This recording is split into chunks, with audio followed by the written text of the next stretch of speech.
जय श्री गणेश। नमस्कार। मैं आचार्य संजय द्विवेदी। मेरे समस्त प्रबुद्ध दर्शकों का मेरे चैनल पर हार्दिक स्वागत है। प्रिय दर्शकों, आज मैं नवग्रहों में सेनापति मंगल के राशि परिवर्तन प्रभाव को लेकर आपके सम्मुख उपस्थित हूँ। 21 जून को मंगल अपनी राशि का परिवर्तन कर रहे हैं तथा वर्तमान मेष राशि जो उनकी स्वयं की राशि है उसको छोड़कर दैत्य गुरु शुक्राचार्य की वृषभ राशि में प्रवेश कर रहे हैं। शुक्राचार्य के साथ समभाव में होते हुए ये एक अत्यंत सकारात्मक परिवर्तन इसलिए होने जा रहा है क्योंकि यहाँ पर तात्कालिक मैत्री का भाव बन रहा है और तात्कालिक मैत्री में होने के कारण ये एक अत्यंत सकारात्मक प्रभाव देने वाला परिवर्तन है। सेनापति मंगल का जो प्रभाव है वो अत्यंत श्रेष्ठ है क्योंकि साहस के कारक मंगल हैं, पराक्रम के कारक मंगल हैं, सैन्य क्षमताओं के कारक मंगल हैं, भाई के कारक मंगल हैं। इसी प्रकार से खेल जगत के कारक भी मंगल हैं। हमारे शरीर में बहते हुए रक्त का कारक भी मंगल हैं। वाद विवाद लड़ाई झगड़े के कारक भी मंगल हैं, क्रोध के कारक मंगल हैं। लेकिन श्रेष्ठ ऊर्जा का प्रवाह करने वाले भी मंगल। यदि मंगल का एक उपयुक्त और अच्छे स्थान पर परिवर्तन हो जाता है तो निश्चित रूप से उस जातक के जीवन में अत्यंत श्रेष्ठ ऊर्जा का प्रवाह होता है, जिसके कारण वो अत्यंत प्रभावी हो जाता है, वो अत्यंत सकारात्मक होता है, साहसी होता है, वो दृढ़ निश्चयी होता है और अपने पराक्रम के बल पर, अपनी क्षमता के बल पर वो सर्वश्रेष्ठ सफलता की प्राप्ति करता है। प्रिय दर्शकों, आज मैं मिथुन राशि के लिए मंगल के इस राशि परिवर्तन का किस प्रकार का प्रभाव प्राप्त होने वाला है, मंगल के इस परिवर्तन से मिथुन राशि के जीवन में क्या परिवर्तन हो सकता है, क्या लाभ मिलने वाले हैं अथवा कहीं पर कोई समस्या या अवरोध है तो उसका क्या निराकरण, संपूर्ण विश्लेषण मैं पूर्ण तरीके के साथ करने जा रहा हूं। प्रिय दर्शकों, इस राशिफल को आप अपने लग्न तथा राशि दोनों के अनुसार देख सकते हैं। प्रिय दर्शकों, मिथुन राशि बुध की राशि है। मंगल बुध के साथ मित्रवत नहीं होते हैं, परंतु यहाँ पर बुध के साथ भी तात्कालिक मैत्री का भाव बन रहा है, जिसके कारण ये समभाव में होकर अपना परिणाम प्रदान करने वाले। यदि हम स्थितियों को देखें तो मिथुन राशि के लिए लाभ और षष्टम के स्वामी होकर इनका गोचर द्वादश भाव में आरंभ होने वाला है, क्योंकि द्वादश भाव जो त्रिक भाव है, ये निर्बलता का भाव है, ये व्यय का भाव है, एक्सपेंसेस का हाउस है, जिसके कारण यहाँ पर जो भी ग्रह जाएगा सूर्य को छोड़कर उस ग्रह का प्रभाव निर्बल हो जाता है, उसके कार्यकत्व का व्यय हो जाता है।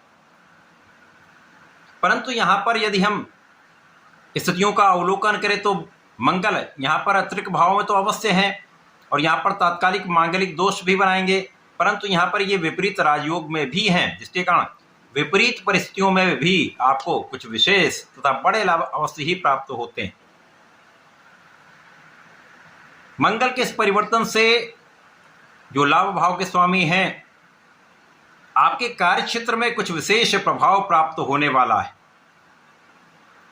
देश विदेश से जुड़कर, देश विदेश से संबंधित होकर या विदेशी कंपनी से संबंधित होकर, विदेशी व्यापार से संबंधित होकर अथवा अपने देश में एक स्थान से दूसरे स्थान से संबंधित होकर, अनेक स्थानों से संबंधित होकर कुछ बड़े लाभ की स्थिति बन रही है। आपकी आय में तो निश्चित रूप से वृद्धि होगी क्योंकि विपरीत राजयोग का लाभ यहीं पर प्राप्त होता है। जब आपको लगता है कि ये स्थितियां मेरे लिए उतनी अनुकूल नहीं हैं, उन विपरीत परिस्थितियों में भी आपको बड़े लाभ प्राप्त होने लगते हैं। केवल इस समय में आपको अपनी ऊर्जा का संकलित उपयोग सही दिशा में करना है। मंगल द्वादश भाव में है, यहाँ पर व्यय तो अवश्य ही बढ़ाएंगे। अब व्यय कहाँ पर बढ़ सकता है? मंगल जो आपका व्यय बढ़ाने वाले हैं वो आपकी यात्राओं में कुछ व्यय कराने वाले हैं। कुछ यात्राएं आपकी व्यावसायिक हो सकती हैं, जिसके कारण आपको लाभ भी अवश्य प्राप्त होगा। कुछ आपकी प्रोफेशनल यात्राएं हो सकती हैं और ये प्रोफेशनल यात्राएं आपको लाभ तो देंगी, लेकिन अनावश्यक यात्राओं से बचने की आवश्यकता है क्योंकि इन यात्राओं में आपका धन व्यय हो सकता है तथा यहाँ पर कुछ स्वास्थ्य पर भी प्रभाव पड़ सकता है। इस समय में आपका पराक्रम श्रेष्ठ रहने वाला है। मंगल आपको ऊर्जा से ओतप्रोत रखेंगे, आपके अंदर श्रेष्ठ ऊर्जा का प्रवाह करेंगे।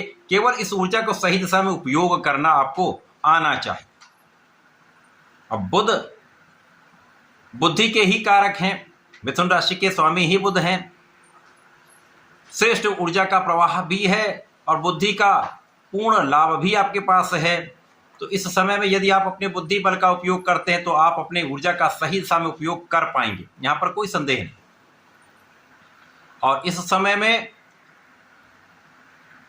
मिथुन राशि के जातकों के लिए भाई बहनों का सहयोग मिलता है, विशेष रूप से भाई का, छोटे भाई का सहयोग तथा अच्छे मित्र का साथ निश्चित रूप से प्राप्त होता है। यद्यपि कुछ ऐसे मित्र या कोई ऐसा आपका परिचित या रिश्तेदार हो सकता है जिसके कारण आपको कुछ तनाव भी हो सकता है, जिसके कारण आपका कुछ अनावश्यक व्यय भी हो सकता है। तो यहाँ पर आपको सजग रहना होगा, सावधानी रखनी होगी। और विशेष रूप से इस समय में आपको किसी को धन उधार नहीं देना। इस समय में यदि आपने किसी को धन उधार दिया, धन वापसी संभव नहीं होती है, यदि होगी तो बहुत कठिनाई के साथ होती है, कुछ विवाद भी हो सकता है। अतः इन विवादों से बचने के लिए इससे दूरी बनाकर रखें। इस समय में रोगों पर नियंत्रण होगा, अवरोधों पर नियंत्रण होगा, शत्रुओं पर नियंत्रण होगा। परंतु यहाँ पर आपको प्रत्येक क्षेत्र में, जो भी आपका कार्य क्षेत्र है, जो भी आपका व्यवसाय है, जो भी आपका प्रोफेशन है, समस्त क्षेत्रों में आपको परिश्रम अधिक करना होगा। यदि आप निरंतर प्रयास करते रहेंगे तो आपके काम बनते रहेंगे। और यदि लापरवाही करी या ध्यान नहीं दिया तो यहाँ पर लाभ की मात्रा उतनी नहीं होगी जितनी आप एक्सपेक्ट कर रहे हैं। जो लोग नौकरी कर रहे हैं उनके लिए अच्छा समय है, अच्छा अवसर आपको मिल सकता है। अथवा आप नौकरी करें, वहां पर आपका कार्यभार बढ़ सकता है, आपके अधिकार क्षेत्र में वृद्धि हो सकती है। इस समय में आपको अपनी इच्छाओं की पूर्ति के लिए पूर्ण प्रयास करना होगा। तो समय जो है मांगलिक दोष का भी है, अतः यहाँ पर जीवन साथी के साथ सामंजस्य बनाकर रखना होगा। आपसी मतभेद बुलाकर यहाँ पर आपसी सामंजस्य बनाकर रखेंगे तो कोई बड़ा कष्ट नहीं होगा। यहाँ पर जो लोग साझेदारी में कार्य करते हैं, व्यापार करते हैं किसी प्रोफेशन में, वहाँ पर सजग रहने की आवश्यकता है, क्योंकि यहाँ पर धोखे मिलने की संभावना होती है या चोरी की संभावना होती है। तो ध्यान देने की आवश्यकता होगी। इससे बचाव करने के लिए आपको नियमित रूप से भगवान गणपति की आराधना करें। ओम गंगणपतये नमः का नित्य जप करें। कम से कम एक माला का प्रातःकाल और संध्या के समय में जप करते रहेंगे। तथा इस समय में यदि हनुमानाष्टक का आप प्रत्येक दिन पाठ करते हैं, संध्या के समय में यदि पाठ कर लेंगे तो विशेष लाभ आपको प्राप्त होते रहेंगे। समस्याओं का निराकरण अवश्य होगा। तो ऐसा करके इसका उपयोग करें। धन्यवाद, नमस्कार।